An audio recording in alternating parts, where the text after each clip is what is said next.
Hello everyone. Every one of the tips I'm about to tell you is effective for fixing this problem because the mechanics here in the shop, right where I'm standing, told me all of this so I could share it with you. The first and most basic thing people do in these cases is turn the car off and back on again because that's how 90% of things in life magically get fixed. And sometimes the message disappears, only to come back later like a toxic ex. That already tells you the problem is real. It just shows up whenever it feels like it. Most of the people who come into the shop say they're driving on the highway. Everything is fine, good music playing, and suddenly, boom, the message appears. And when they scan it, the famous P0741 usually shows up. That code basically says, the torque converter wants to work, but it can't. That converter is the part in charge of transmitting the engine's power to the transmission.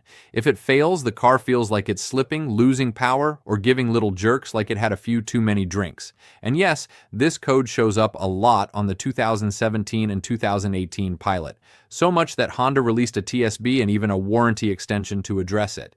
That's how common it is. But before imagining $1,000 repair bills, let's start with the basic thing everyone recommends. Check the transmission fluid. There are cases where the ATF was more burnt than an old boat engine, and that alone was causing problems. The Pilot is picky with that fluid. If it's dirty or low, the converter and the solenoids start acting crazy. With a proper transmission fluid service, the car goes back to normal. So that's the first logical, simple, and relatively cheap step.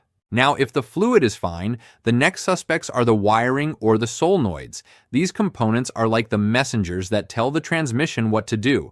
If a connector is loose, dirty, or corroded, it sends weird signals and the car thinks the problem is bigger than it actually is. If after all that, the scan still shows P0741, then yeah, we're talking about a torque converter suffering from chronic laziness. And here's the good news.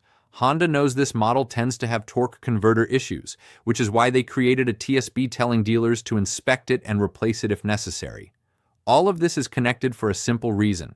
If the fluid is bad, the solenoids suffer. If the solenoids fail, the converter fails. And if the converter doesn't work, the annoying message appears. That's why checking everything in order saves you drama, time, and money.